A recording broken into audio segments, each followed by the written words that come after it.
Tonight we're live with a very special episode and two of my very favorite guests. We've got Larry Klayman of freedomwatchusa.org and Michael Moore of truepundit.com. Gentlemen, thank you so much for joining me tonight. How are you both? You're welcome. Good. Glad to be on with you.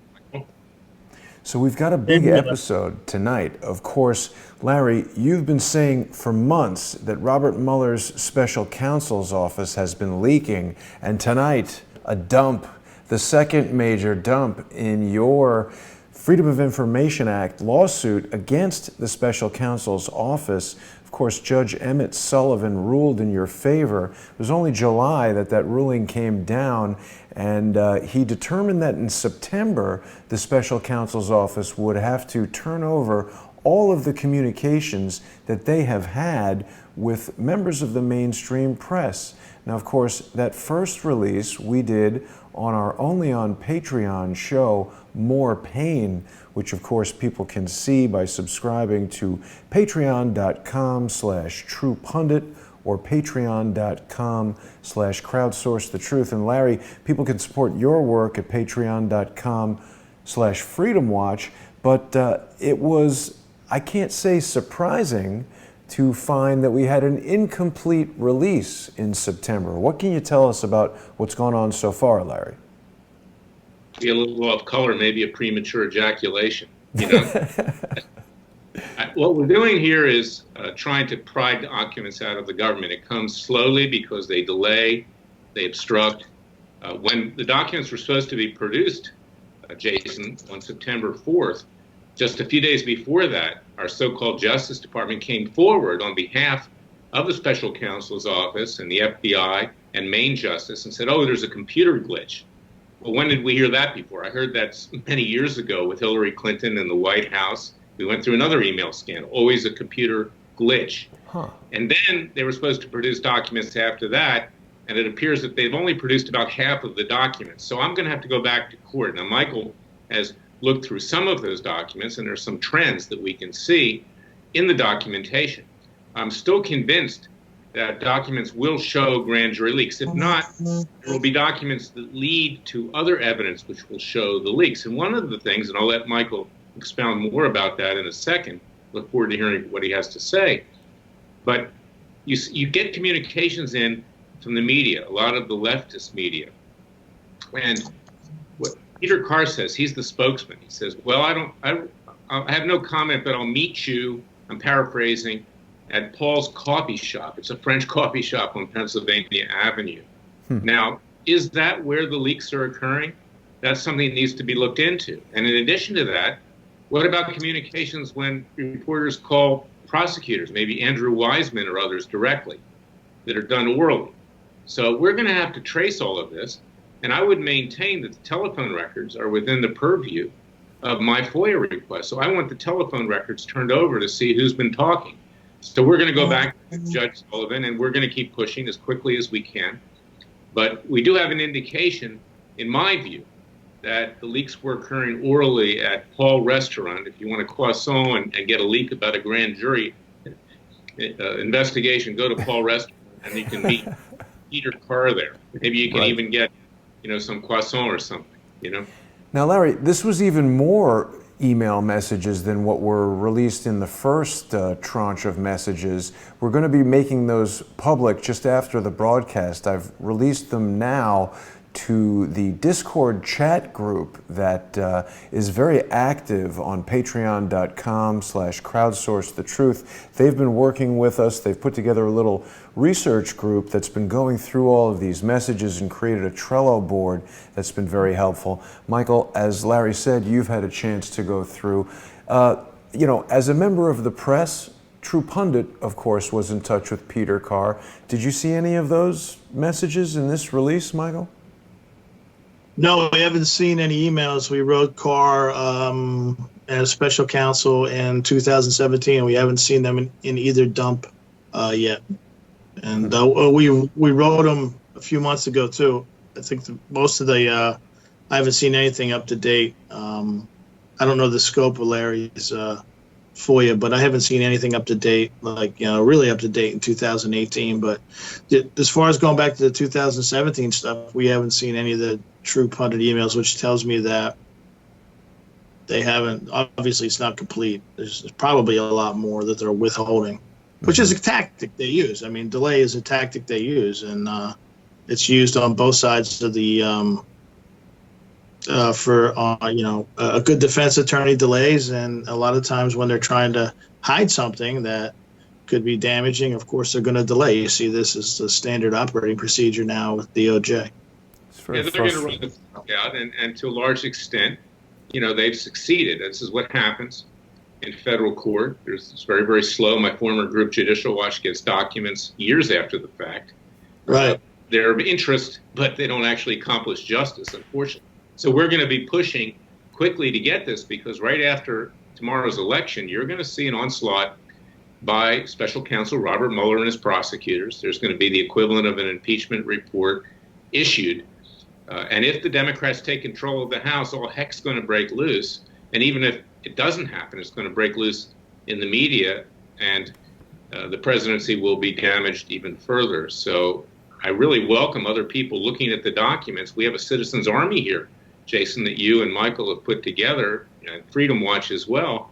So if people looking through these documents find things, please contact us, because sometimes one person will see something, another person will see another thing. We look forward to the input.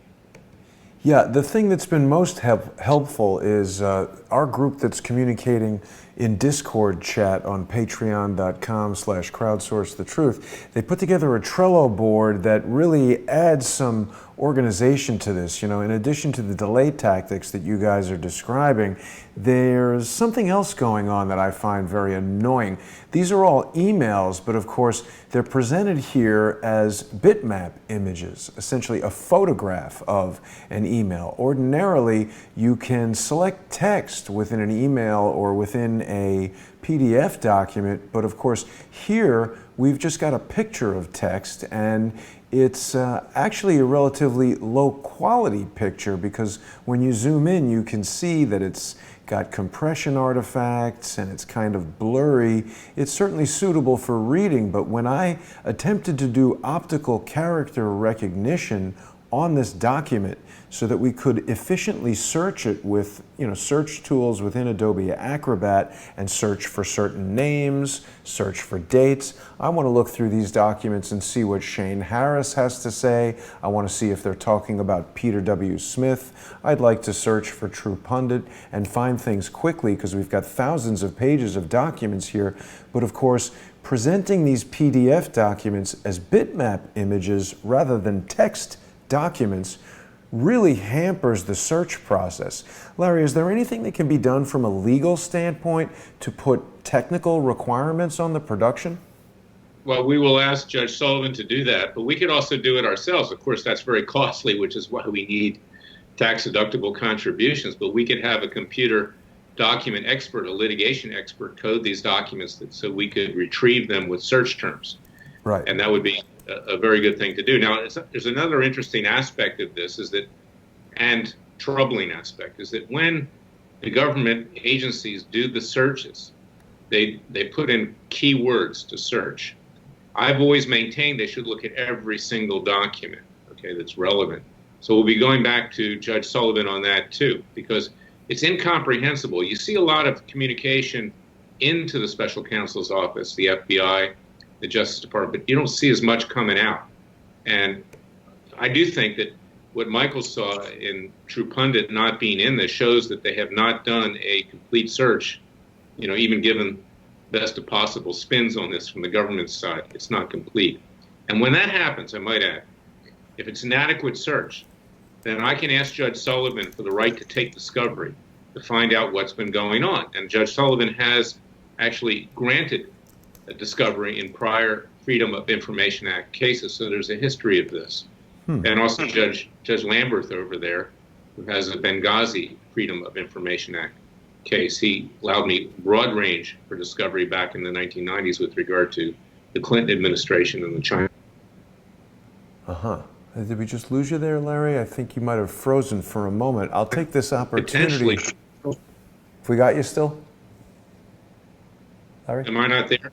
No, you cut out for a second, and I was just going to remind everyone that you and your team do need our support, and people can go to freedomwatchusa.org and they can financially contribute to the work that you're doing. I think a lot of people are very thankful for Larry and his team. He is prosecuting all kinds of lawsuits, and Larry is sort of America's lawyer. He's doing the work that the Department of Justice is failing to do. And it would be a shame for the financial resources of Freedom Watch USA to have to bring in computer experts to do this type of work, because frankly, the emails start out as text documents. They must be going to, frankly, a considerable effort to convert them into this type of unsearchable document. It's a very deliberate effort, I believe. Well, yeah, they know what they're doing. I can tell you as a young lawyer, I went to seminars sometimes in the morning. I was in the antitrust division when we were breaking up AT&T and other cases with Sandy Litvak, who was one of the finest antitrust lawyers for Donovan Leisure, a private law firm in New York. He became assistant attorney general. This was during Carter, by the way. And he used to teach us as government lawyers how to bury documents in boxes so they wouldn't be found. I mean, Wow. Here it is, the government is being taught. Sandy's an honest guy, but he was thinking as a private defense lawyer at the time. And that's what he was teaching us. And yes, the government does do those kinds of things, and they hide things. And they destroy things. And they've been caught before. I've done it, caught them many, many times over the last 25 years that I've been doing public interest work at Judicial Watch and now Freedom Watch. Wow. That's really unbelievable. Michael, you know, you've just released your book, Paine, How We Dismantled the FBI in Our Pajamas, and I think we should also let people know that TruePundit.com has a whole new look and a whole new layout. You've been reporting tons of stuff about the wrongdoing and inappropriate activities of the Department of Justice and the FBI. How does all this stuff with Robert Mueller now as the special counsel play into that? I don't understand. Maybe, you know, Larry may agree. I think that what he's doing is just the tip of the iceberg. If he can get an honest representation of these emails to the special counsel in and out, as well as the phone records. We talked about this last time, the phone records, Carr's phone records. If we can get some kind of honest reporting on exactly real records instead of 30% of what's coming out, I think this could be devastating.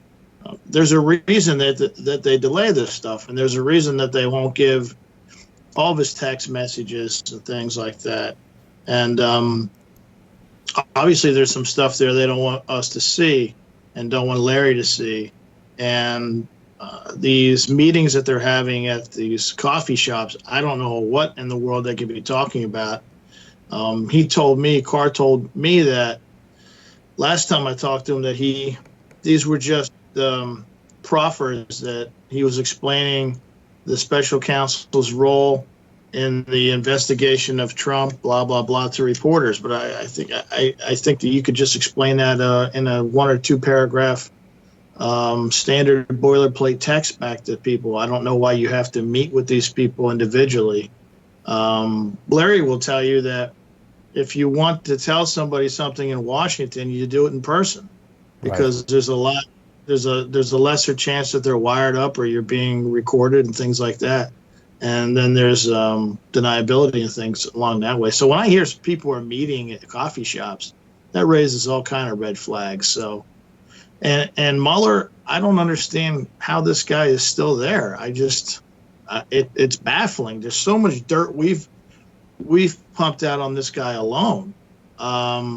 Yet he's still there. He's like untouchable. I don't get the whole thing. It's baffling, and it's also frustrating. I mean, maybe Larry can touch on it, but it's frustrating that you're digging up all this stuff on him, and it's negative stuff. Some of it's heavy things that he's done in his career, and he just keeps going about his business. And like Larry said, after the midterms, he's probably going to cut loose some report that makes Trump look like an arch criminal, and it could be mass chaos. And why is this guy still there? It baffles me. It baffles me. Well, one reason, Michael, is the club in Washington. When I ran for the U.S. Senate in Florida, where I am today, I said, I don't want to be a member of the Senate club. I want to take a club to the Senate. I like to take a club to the entire Washington, D.C., frankly.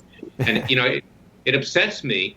And I like Joe DeGenova. Let me give you one example. I think he's doing some good commentary these days. But when he talks about Mueller, he calls him Bob. Okay, everybody calls him Bob. I mean, it's all a club. He's got private clients that are in front of the Justice Department. He may have, in the future, matters in front of Mueller in his next life, wherever he winds up. Same thing with regard to others who are in the Justice Department, although he has been tough on Sessions. I don't mean to pick on Joe DeGenova, but I'm just saying that's an example. Bob, okay? Is Billy Bob? I mean, who is this guy that he's called Bob? Okay, and this is something that really troubles me about Washington. It's this huge, giant club. It's a giant party, whether it's a soiree in Georgetown or events otherwise. And whether you're Democrat, Republican, liberal, conservative, moderate, libertarian, you're all part of the club, and you're all cashing in. So, yes, Mueller is a protected species, along with Hillary Clinton, along with Barack Obama, along with all of them, because of the club. Yeah. We also noticed the redaction is a bit inconsistent. It seems that preferred members of the press are having their phone numbers redacted, but there are some people who don't enjoy that degree of privacy. What did you think about that, Michael? Well, I was telling you and Larry real briefly, if they spent as much time getting Larry the documents that he's supposed to get as they do redacting mainstream media reporters' phone numbers, I think he'd probably have a whole lot more documents, because it seems like they go through everything. They go line for line, like, oh, there's a phone number, so let's redact that. And my contention is, why can't I have? Why are those phone numbers redacted? Why can't I have? I mean, why is that not public record? I don't understand. If you put that in an email, yes, to a reporter, not a reporter, but to Carr or one of the staff members of the special counsel, why don't I have that on my desk? Well, one of the reasons you wouldn't have it on your desk is because maybe you can develop, maybe you have some resources to, I mean, let's not fool around and pretend like everybody's an altar boy, but maybe you have some resources to take that number and see who they've been calling and things like that. So I think the numbers are redacted so that it further protects this whole cabal that I think is likely unfolding. There are reporters, when I was running Intel and we dealt with certain media organizations, they would call up and ask, hey, can you give me this guy's phone bills? And we did it. I mean, it was expensive. And this was before there was a lot of regulation. So, and there's still people that do it, because we don't participate in that anymore because we're in the media. But I think by protecting their phone numbers, it's just another indication that it's kind of, Larry talked about a club. I think this is like a different kind of club. And some of the people in conservative media's numbers are not protected. They're not redacted. And I talked to some of those people today. I just called them up. And I said, hey, these emails that Freedom Watch got are about to go public.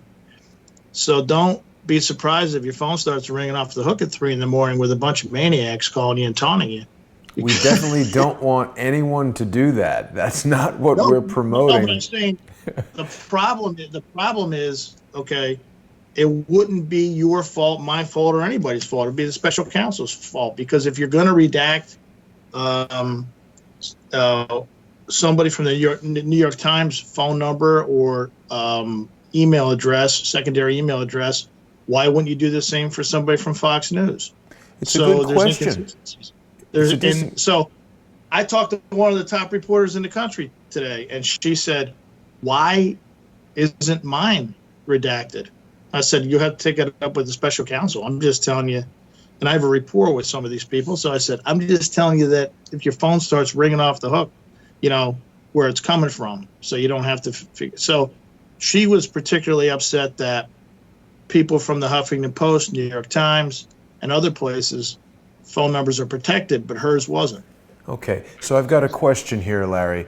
Now, we've, of course, when someone sends something to the special counsel's office, it's a government thing. Those emails become property of the people of the United States. What does the law say about redacting information that's not classified in that type of document? Generally, if the person gets caught up in the web, not through his own doing, his own effort, but just as part of the whole investigation or whatever it is you're looking into through a Freedom of Information Act request, the government will ask for permission to release his name and his phone number or any other information. But that's certainly not the case here. Okay, these are people that willingly, as Michael said, and you're saying, called into the special counsel's office, and therefore, in that regard, gave up their confidentiality. That was the argument of our so-called Justice Department when they opposed me suing the NSA and suing other intelligence agencies after Snowden revealed this mass surveillance. They said, well, this is just a pen register. I mean, we can get phone numbers in other ways, so it's not confidential. But apparently when it suits them, it's not confidential. When it doesn't suit them, it is. And of course, reporters from conservative media have been critical of Mueller. So there's a natural inclination to release their phone numbers to get them harassed. And it could be worse than that in today's day and age. It could result in some kind of violence. I mean, you can track people's location, with phone numbers. At least you know what city they're in. Yeah, it's almost a punitive step to release someone's phone number, particularly when all these others have been redacted. Now, I don't know if you guys still have the screen share. There was a little bit of a monitor issue right before we went live, so you may not see this, but what I've got on screen right now is going to be, I think, of particular interest to our viewers. On Tuesday, the 8th of August in 2017, an email was sent to the Office of Special Counsel. Who it's from has been entirely redacted, and the subject is Seth Rich. And the email is asking, can you acknowledge receipt of Berkman's request?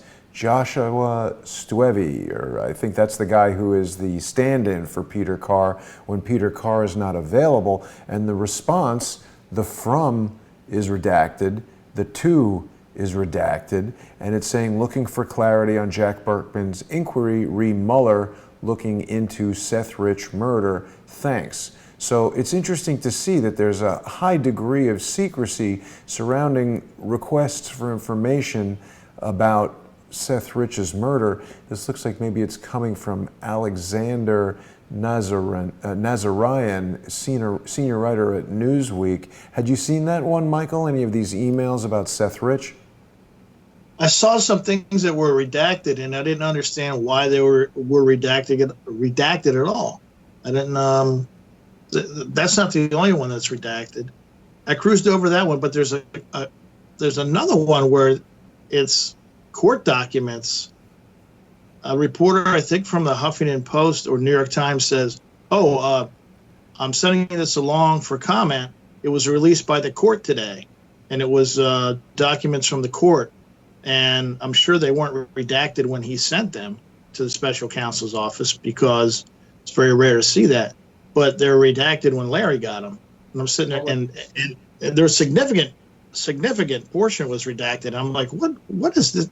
I've never seen that before. That's a new one. What's interesting, too, is that under the law that governs the Freedom of Information Act, which has been developed over many years, technically speaking, there is no Privacy Act concern. There's no exemption after someone dies, okay? Now, this hack judge in Washington, D.C., Judge Boasberg, I might add, of an Obama appointee, gave confidentiality and privacy to Osama bin Laden when people wanted to obtain the photograph of his body, okay? That was totally illegal, but of course, our gutless judges don't enforce that all the way up the line. The D.C. Circuit is very, very leftist as well, and it's not an issue that would go to the Supreme Court in all likelihood. It never did. But there is no confidentiality if you're dead. So that information should have been released. So, Larry, is this redaction Sudoku, or what's going on? Why are they able to take out huge portions of these messages at their own behest? Because they hope that you're not going to follow up. They hope that they'll be able to run off the clock long enough that Mueller will do his dirty work before anybody knows what goes on. Hey, look, this is a tactic which has been used successfully by the Clintons for many, many years. Just delay, delay, delay, and events will overtake it. Now she's talking about running for president again. I mean, think of all the stuff in the past that I've FOIA'd and everybody else has FOIA'd that is still out there. And to this day, all those missing emails, 1 million of them in the White House back in the late 90s, most of them are still irretrievable. Now, thank God we had a judge like Judge Royce Lamberth who for $8 million ordered that they be recreated. But even then, we didn't get them all. Look at the Hillary's hard drives and cell phones that she busted up and bleach bit, whitewashed, along with her lawyer, David Kendall at Williams & Connolly, who's not held accountable by the D.C. Bar Association because, hey, he's part of the club too, and so are they. The D.C. Bar is run by leftists. They're not going to go against David Kendall. This is what we're dealing with. And this is why we are headed into, and I always say peacefully and legally, that's what I'm trying to do. But I'm convinced that it's all going to hit the fan if people go after Trump after this election. And I think people are going to be in the streets. You're going to have the left, you're going to have Antifa, you're going to have people on the right. And I hope not to see it, but I think we're headed for some very violent times in the next year or two, because people see the government has totally broken down. They've seen that it's generally speaking dishonest, that it obstructs justice. Look at the Bundys. Look at what they did to the Bundys. I just brought a lawsuit last week for Ryan Bundy against Jeff Sessions, against Loretta Lynch, against James Comey, against Neil Cornsey, who was head of BLM, handpicked by Harry Reid. Left and right, see how this corrupt the whole thing is. That one has one side they want, the other has the other side, but this country's going to explode. And we've been trying to avoid that, but I'm afraid that's going to happen. I had Ryan Bundy on the show earlier today, Larry. Of course, he's running for governor there in Nevada. It's really important for any Nevada voters who respect or even remotely care about the Constitution to get out and vote for Ryan tomorrow. This is a historic election, and this is your opportunity to get a governor in there who cares about your rights, who cares about the Constitution. And even if you can't make it to the polls, or if you're not a Nevada voter, you can help Ryan by contributing financially to his campaign. If you just go to governorbundy.com, you can do that over there. It's also important that everybody supports freedomwatchusa.org. Larry and his team are over there doing the work that the Justice Department will not do. And if we want justice, it's important that we stand with them. Larry's just initiated a new lawsuit on behalf of Sheriff Joe Arpaio. And of course, Larry's got so many cases going on. He really needs our financial support. So go to freedomwatchusa.org. We're still trying to get Robert Mueller removed as the special counsel. And hopefully this FOIA lawsuit and some of the emails that have been produced will help us do that. Michael, of course, you can read all about the news that he and his team are breaking at truepundit.com. Congratulations on the new layout, Michael. The site looks great. Oh, thanks. I just want to say real quick, I agree with Larry. I think that we're reaching a tipping point. And I know that myself included and the guys that are working here, we're somewhat fed up with the whole thing. We're somewhat fed up with all this beating our heads against the wall to try to uncover corruption, and nothing ever happens. And I think that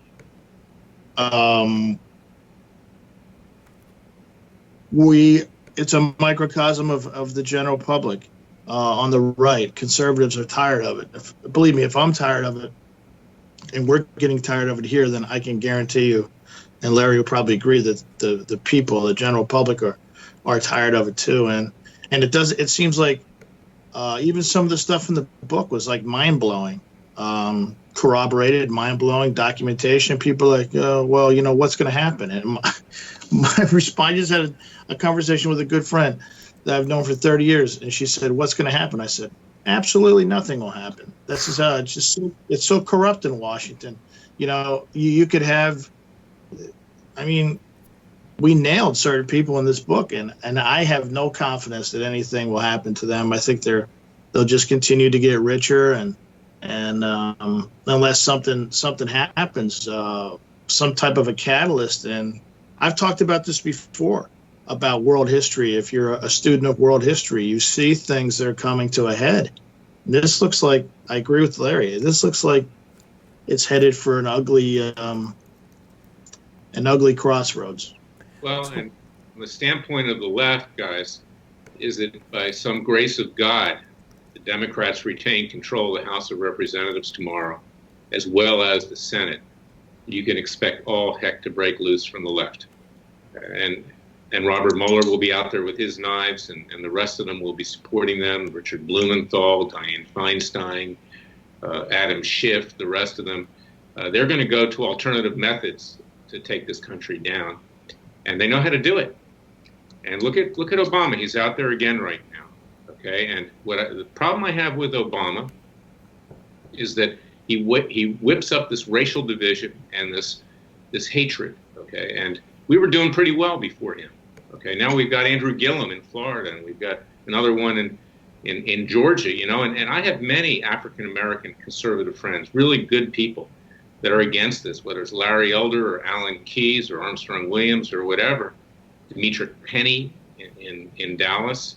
And this is just one example, the use of the race card. And let me expound on that a little bit more, because even Fox News, to some extent, is running away from the president right now. He had an ad on television about the invasion from Central America, and Fox pulled it on the basis that someone said it was racist. Fox is being very reflexive. They're banning conservatives from the network. I've been blackballed by Fox for a long time because I said that Obama has Muslim sympathies. He is half Muslim. What's the story? And that's why I admire what Michael's doing and what you're doing, because we tell the truth, crowdsource the truth. I don't need Fox. I'm on Newsmax. I'm on other places. But they are running away as well. They've run away from Sheriff Arpaio. They run away from Judge Roy Moore. They ran away from the Bundys. Ryan Bundy hasn't been on Fox. Why isn't he on Fox? You got everybody else there. You got Adam Laxalt. You got Sislyak there. You got everybody running for governor in Nevada, but not Ryan Bundy. So this is the world we live in today. And it's frustrating, but we keep punching. We're going to keep fighting. We will win. But we need the masses to rise up with us peacefully and legally. And we have to be prepared to defend ourselves with our Second Amendment rights and otherwise, because the left is coming for us. We won't start it, but we have to defend ourselves. Absolutely. That's sad news that Fox won't put Ryan Bundy on there. I'm really hopeful that he'll win this gubernatorial election. Ryan is a good and honest man. I was so impressed by the way that he defended his freedom and represented himself in the courtroom there. It was really amazing. And also, I want to mention that the book Michael is speaking of course, is Paine, How We Dismantled the FBI in Our Pajamas. It's available now on Amazon.com. You can get it on Kindle or paperback. Amazing 15 customer reviews, 5 stars, #1 new release in intelligence and espionage. All reviews are 5 stars. That's almost like a Hillary Clinton book, Michael. Well, I don't even have that many family members that like me, so it's real. But it's doing well. Just a quick continuation of what Larry was saying. Yeah, Fox something happened over there. I don't know when it happened, but it's not the network it was 2 years ago for sure. And I think a lot of people are standing up and noticing, and maybe some of those folks will have to turn off Fox and start turning on alternative media, because there's certainly we put Fox in a category as mainstream media right now. Absolutely. And I don't think there's any indication that they're going to turn around. And I don't think 1 or 2 hosts at night make up for the other 22 hours of programming that are mainstream media. Yeah, I mean, I think it's... Sorry, Larry, go ahead.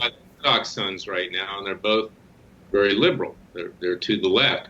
The only reason Fox has maintained a conservative audience is because we built up a market. I wasn't a big fan of Roger Ailes, but he was a conservative. me, Ann Coulter, Matt Drudge, others in the 90s, we helped build that market with what we were doing. And you did it too, Michael, and other people have done it. But the only reason that they maintain some loyalty to the conservative movement is because it's a cash cow for them. They have a huge following and a huge now reach. They're very wealthy. They can do things that other networks can't do, conservative media. And I would like to see competition. I'm an antitrust lawyer in part. And I'd like to see Newsmax go forward. I'd like to see Crowdsource the Truth, True Pundit, others, because we cannot depend on them to really tell the full truth. It just goes so far. Absolutely. And, that's why they love the documents. That's the documents. Okay, so what? Documents. I want these documents to get rid of Mueller. I don't want them just to go on Fox News. Right.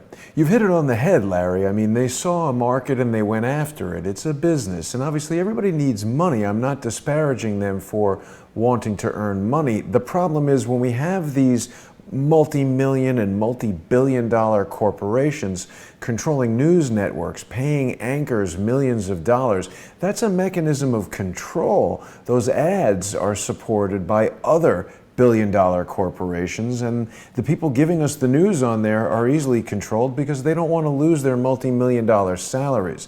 So what we're trying to do here on Crowdsource the Truth and with the various programs that we're doing only on Patreon is to create an alternative business model to that. We're not relying on million-dollar sponsors. We're relying on multiple micro sponsorships. So the people out there in the audience sponsor patreon.com/freedomwatch or patreon.com/truepundit, or of course patreon.com/crowdsourcethetruth. And when each individual who's watching sponsors the program for, let's say, $2 a month, it's a low financial impact on the individual, but it makes sure that we're not having our information unduly swayed by the financial influence of these huge supporters. And as Michael pointed out in these FOIA documents, there does seem to be some preferential treatment of some reporters over others, and we really get a lot of insight into this control mechanism and the interactions between the mainstream media and the government. Actually, we're having a very good discussion about the media because we all know a lot about it. And for instance, in the national security area, okay, where these reporters are so dependent on sources at the CIA, NSA, FBI, they tend to not delve too deeply. They tend not to push too much. I've represented whistleblowers that were exposing much more than Snowden even exposed, but they didn't want to report it because they will lose their sources in those agencies. And Fox has one of them, and she's very articulate, Catherine Herridge, but she is a tool of the establishment. I don't mean that negatively, but that's what she is. And most of these reporters do depend on their sources. We don't care. Okay, we have to do what we have to do because we believe in results. Right. Yeah, as we go through, I'm scrolling through quite a few of these email messages, and as Michael pointed out, there are phone numbers right out in the open. Obviously, somebody went over this very carefully, chose what to redact, what not to redact. I think there were probably quite a lot of detailed decisions made about what level of image compression to use based on the incredibly poor results that I got from trying to do optical character recognition. I would imagine that someone has developed a formula for saving these documents in such a way that they're obviously acceptable for reading, but below a threshold for converting to text with OCR to prevent any kind of really truly efficient sorting or any of the computer operations that you could do by putting these emails into a database of some kind, and really have stymied the efforts of you and your team, Larry. So it's just another thing they're doing to delay. In a small way, as we said last week, Jason, when we were doing a little interview walking down the street, which was, by the way, a really great interview. You're a great interviewer. I've always said that you're better than Barbara Walters, for sure. Thank you, I appreciate it. When they first were supposed to send these documents to me, they said, oh, we can't email them. They're too big. It's not going through. We'll just send it to you by UPS. You'll get it in a week. And I said, no, I don't get it tonight. And I go into court to seek to have you held in civil contempt for not obeying a court order. And every step of the way, you have to fight. For every inch, you have to fight. And the government works for us, and that's just unbelievable that they think that they're above the law, that they're superior to the American people, that they can't be held accountable. And you know what? Up to now, they have been proven to be correct, because Democrats and Republicans, they protect each other. Right. And you know, with regard to the Absolutely. file size as far as emailing stuff, Larry, it's very ironic, and it goes right to the point of what I'm getting at. Text files, I mean, you could have pages and pages and pages of text files, hundreds, even thousands of pages on a single, remember those old floppy disks, those tiny little things with very low storage capacity. But the problem is they're making each one of these emails into an image, which requires much more computer space to store. It's far less efficient to transmit around. And so, I mean, they're the ones making it too big to send. So it's obvious obstruction. And they know that we're relatively small. That's why we would like to get bigger. That's why we can use the tax-deductible contributions. If I can make a pitch, we need more lawyers, we need more paralegals, we need more investigators. Because, and they know that we can't match them. The Justice Department has 7,000 plus lawyers, tens of thousands of other employees. And that's just the Justice Department. And, Right. you know, they're coming to me every day for extensions of time on things. What do they need extensions of time for when you have 7,000 lawyers? Exactly. But the judges look to them. Judges, Yeah. a lot are Justice Department alumni. They have a government mentality. That's how they got to be judges. They got there by scratching the backs of the establishment, and now they've got to pay the establishment back. Yeah, so it's very important that people watching go to freedomwatchusa.org and donate. Your tax-deductible contribution is going to help Larry add more lawyers to his team and slog through some of this research. You know, I forgot to mention, Larry also has a book available for purchase. You can get it on Amazon.com. It's called Whores, How and Why I Came to Fight the Establishment. But you've got a new book out as well, don't you, Larry, that's only available on freedomwatchusa.org? Yes. With a contribution of $250, I'll send it to you for free. It's called Essays of a Mad Man. It's all of the writings that I've done over the years since I started Judicial Watch, running for the U.S. Senate in Florida, at Freedom Watch. It chronicles really what has happened in the country. And if you read this thing, you know, it's like an encyclopedia of corruption. I could perhaps change the name. And it tells you where we are today. And I'm very happy that we have President Trump as a president. He says it like it is. He can be a little coarse sometimes, but you know what? I understand why he is, because in his heart he's trying to do the right thing, and he's frustrated as well.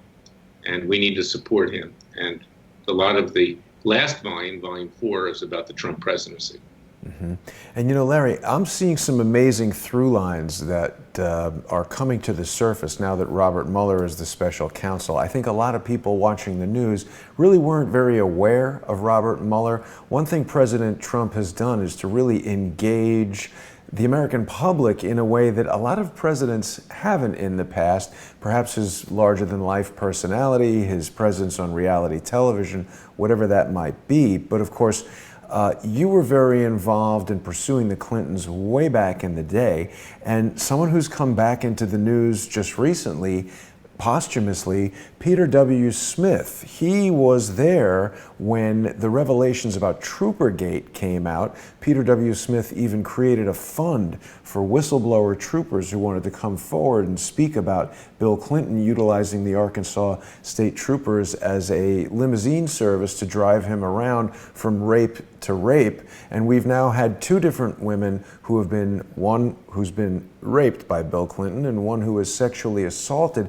Leslie Milwee independently verified in her own testimony that she saw Bill Clinton being driven around by the state troopers. Now, Robert Mueller's investigation and these communications between Shane Harris and Peter Carr, I think, show a picture of Shane Harris trying to manipulate the story, trying to use Peter Smith as an important figure in this narrative and trying to connect him to General Flynn.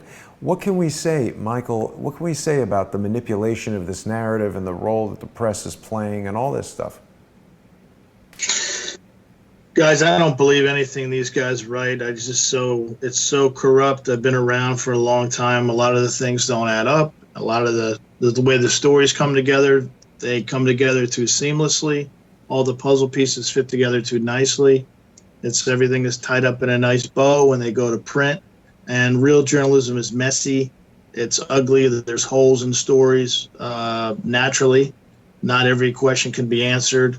Not when you deal with real sources who are not on the take or who are not part of some operation, they don't want to talk to you on both sides because they're afraid what might happen to their job. And when I see people out in the open commenting on things and without any hesitation, it tells me that they're part of an operation. So real journalism can be messy and not as clean as a lot of the things I'm seeing in the media especially when it comes to the Wall Street Journal, which I think has gotten a free pass on a lot of things. The story you're talking about, the reporter has a very sketchy history, and I'd like to see his phone records, and back in the old days, we would pull his records. Somebody in the media would come to us and we'd pull his records for the people and for the other media organization or for somebody who wanted to get leverage on him. And so I know the game very well, and I don't think a lot of these stories add up because they're just too damn clean. I don't know if that makes any sense. It makes a lot of sense. And actually, Michael, you've just raised a point that I want to mention to Larry. Larry, so we're talking about Shane Harris, and he's communicating with Peter Carr. At noon on August, I think it was 25th, he talks to Peter Carr for the first time. He introduces himself. He says he's calling from the Wall Street Journal, or writing from the Wall Street Journal. He invites Carr over to their Washington, D.C. bureau to meet with about 10 of their reporters and editors on their Russia team, as Harris calls it. Now, could you go to Judge Sullivan and subpoena Shane Harris's phone records as a result of his involvement in this interaction with the special counsel's office?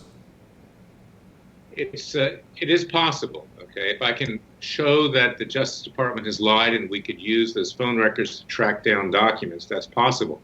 That's what I did with Judge Royce Lamberth in the 1990s in the Chinagate scandal, is that was a case about trade missions that Ron Brown was orchestrating under the direction of Hillary Clinton to find other places. They were being sold. Go on a trade mission and give $100,000 to the Democratic National Committee or the Clinton Gore campaign. It's illegal.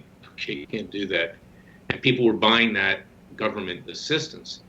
And in the context of that, I sought documents inside of Ron Brown's office, and they were nowhere to be found. And then I found whistleblowers who said that they existed.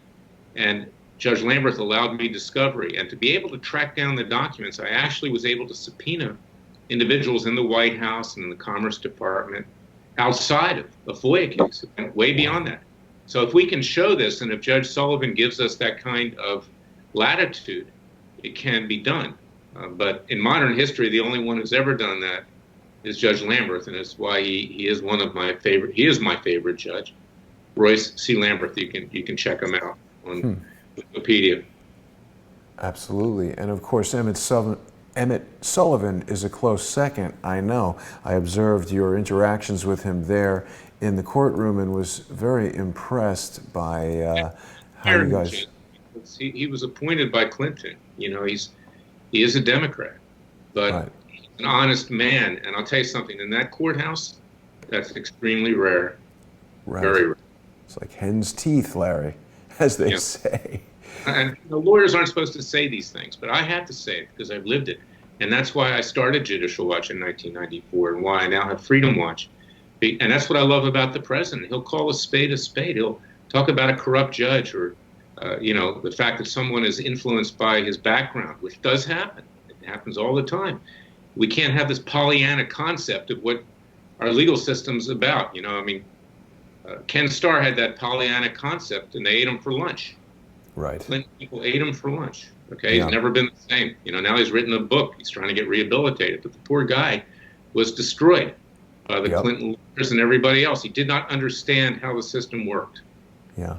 Now, Larry, I don't know if you've familiarized yourself with Michael's book, Paine, How We Dismantled the FBI in Our Pajamas, but one of the primary allegations of the book is that the administrations of both President George W. Bush and Barack Obama were aware that Iran was hiding Osama bin Laden, and when the FBI set up a tip line, they basically used the incoming tips to target whistleblowers and the people that had brought those bits of information to their attention. And Michael, you of course have come under fire, personal attacks, disinformation attacks against you, disinformation attacks against True Pundit.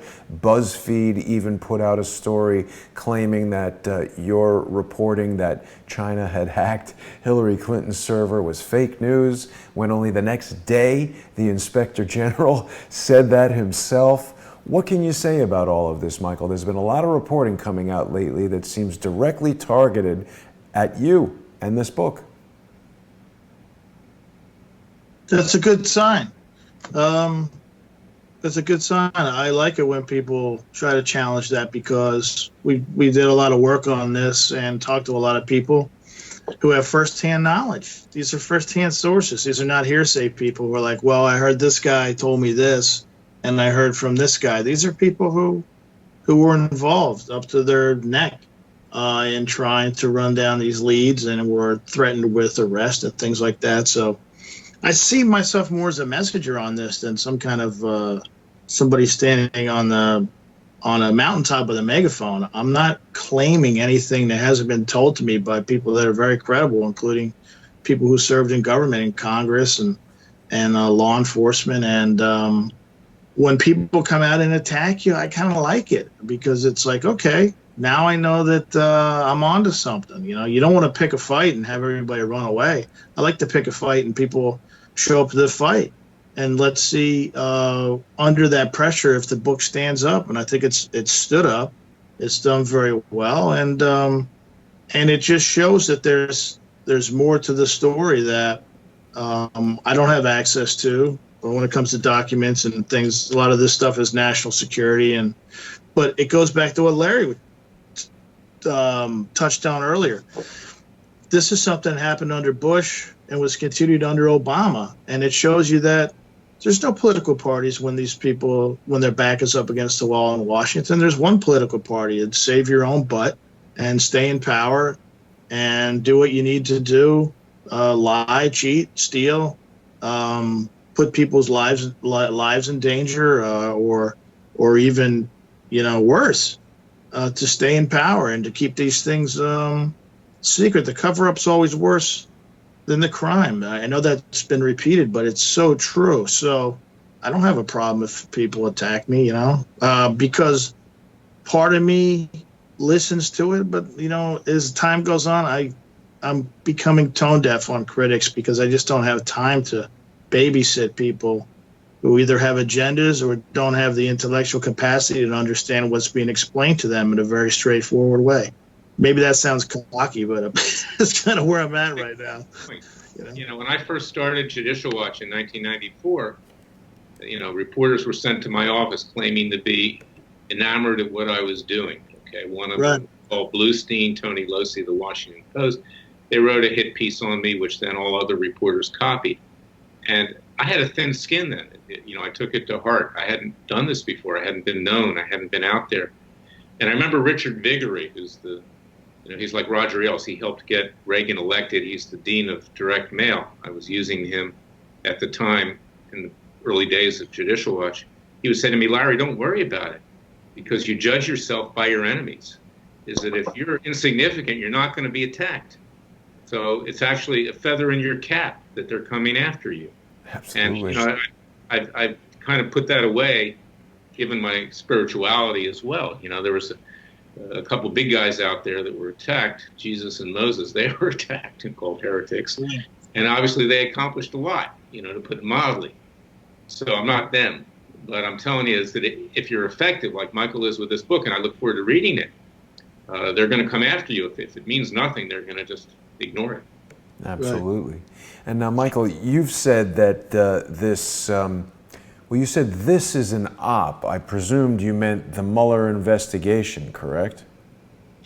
I think it's bigger than that. I think Larry has tripped onto something maybe he intended to, or he had some kind of hunch that.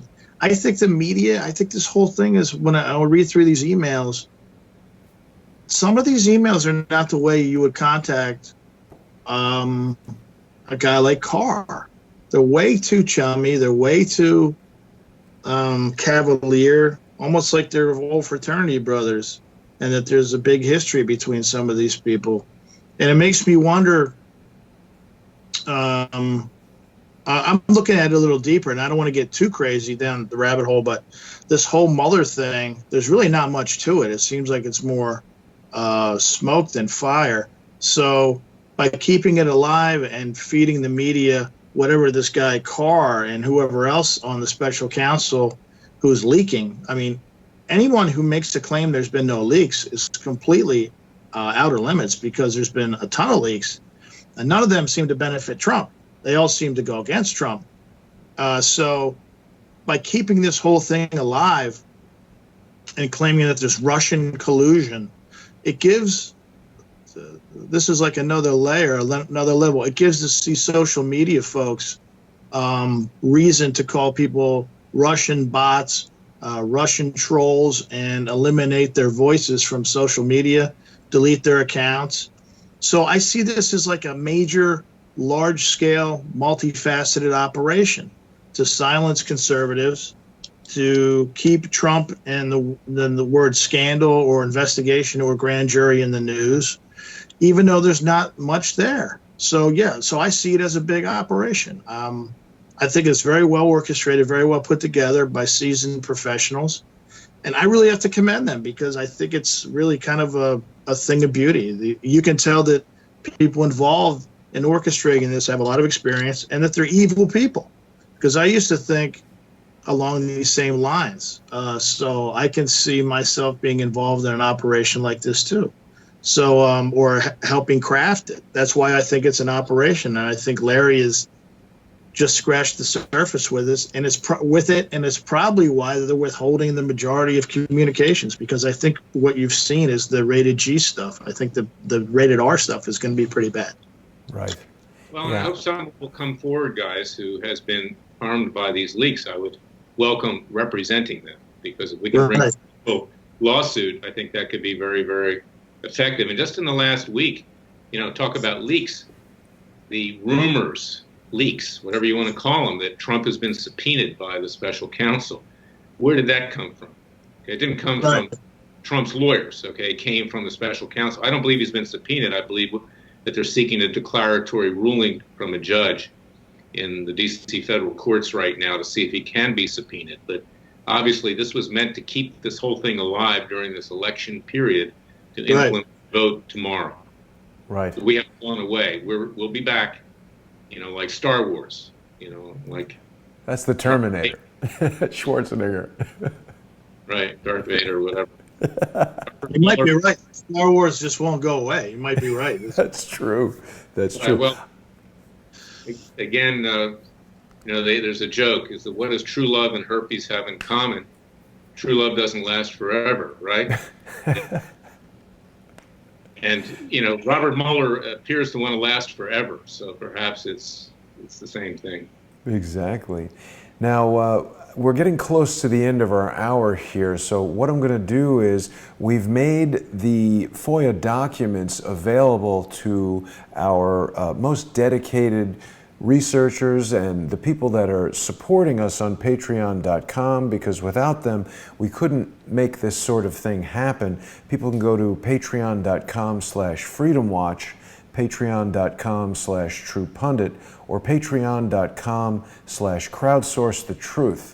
Our $5 a month sponsors on Crowdsource the Truth have access to the Discord roles where I've released these documents already. That's the group that's created this little research group that created the Trello board that's been so helpful in assisting the lawyers and the research assistants at freedomwatchusa.org. And I'll be releasing that to Twitter later on tonight so that we can get a a large group of people looking at it, but I hope that more people will get onto the Discord roles there on Crowdsource the Truth and participate with Margot and the dissenter and the other people that are putting that Trello board together. And with that, I want to thank my guests tonight, of course, Larry Klayman of freedomwatchusa.org and Michael Moore of True Pundit. You guys are doing excellent work, and I can't thank you enough for participating with me here tonight. Is there anything you guys want to say in closing? Well, I think we'd rather have a Trello board than a Ouija board right now, frankly. I mean, Exactly. we need to know the truth. We don't need to divine the truth. And I thank Michael for what he's been doing. Very important to have a True Pundit. Very important to have Crowdsource the Truth. We are not the alternative media. We are the real media. That's right. Thank you, Larry, You're welcome. for saying this. Thank you. Yeah. So people can go to truepundit.com, get their news over there. Don't forget to purchase Paine, How We Dismantled the FBI in Our Pajamas. It's the #1 new release in intelligence and espionage. 15 5-star reviews. Everybody loves that book. If you want to learn more about the inside operation of Washington, D.C. and the Justice Department, you can purchase Whores, How I Came to Fight the Establishment, Why and How I Came to Fight the Establishment, written by Larry. And I can tell you, Larry is a really humorous guy. I always enjoy our conversations. The truth is, I feel the same way about Michael. You guys both have tremendously humorous voices in the way you convey your information. Thank you both for everything that you're doing. This has been a really important dump tonight, and we couldn't do it without the crooked Robert Mueller, who's been leaking and doing all the things that he does. I will speak to you both very soon, and I am sure we will have some more information out of these documents. Thank you both. Have a great night, and thanks to everyone for watching. See you tomorrow. Yeah.